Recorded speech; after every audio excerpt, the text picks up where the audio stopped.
Hi everyone. So today we are going to talk about p53 protein. P53 protein is a very important protein in the cell. The gene that codes for p53 protein is also known as p53 gene.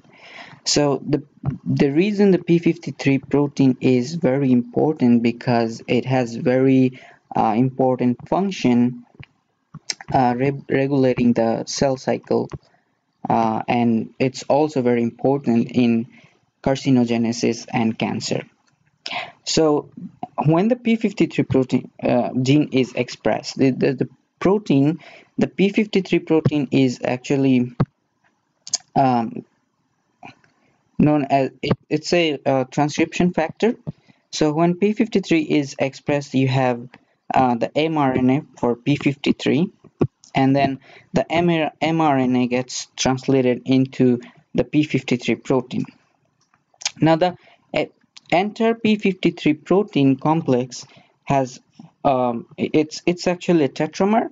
It's tetramers of four different p53 protein. So when the p53 is expressed, it has a C-terminus domain, it has a tetramerization domain, and then it has a DNA binding domain, and then it has the N-terminus domain. So when four of this p53 protein is present in the cell, they form a tetramer in the tetramerization domain, here, and N-terminus, and this is a tetramerization domain again, and then DNA binding domain, and then you have N-terminus, and then one more comes and you have another domain, and then another DNA binding domain, and another N-terminus. So this whole complex is p53. Now, since this p53 protein is a transcription factor, what happens when p53 is expressed? It goes and binds to the promoter of another gene, and this gene is known as WAF1 gene. So when the p53 binds to the promoter sequence of the WAF1 gene, it helps bringing other transcription factors in the promoter, and then activates the RNA polymerase and expresses the WAF1 gene. Now when the WAF1 gene is expressed, the protein for this is known as the protein p21. So what is the function of this p21 protein?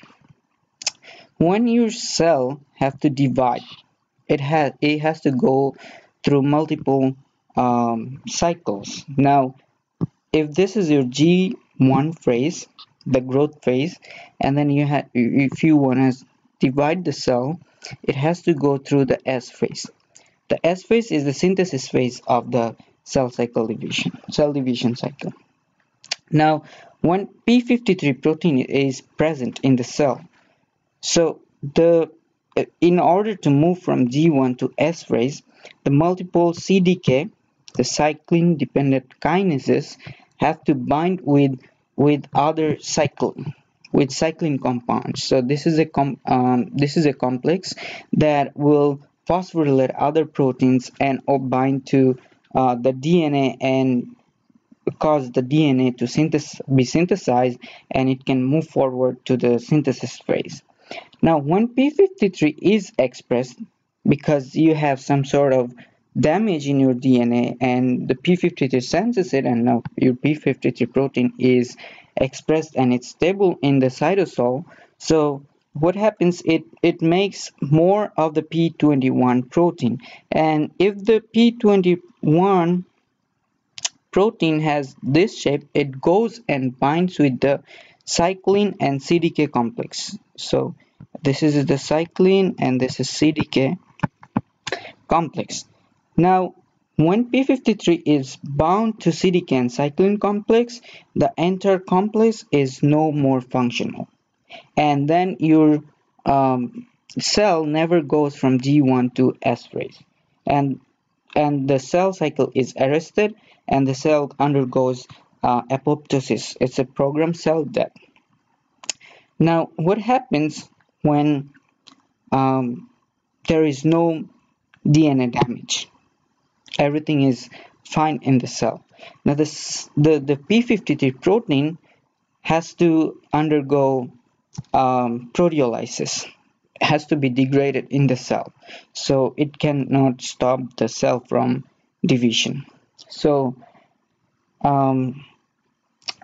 when your p53 is again expressed, but there is no DNA damage, and then the p53 protein is also present in the cell, right? So it has this N-terminus and it has the C-terminus domain, right? And in the middle it has the DNA binding domain. So what happens is another protein which is known as MDM2. This protein comes and binds to the N-terminus domain of the p53 protein complex.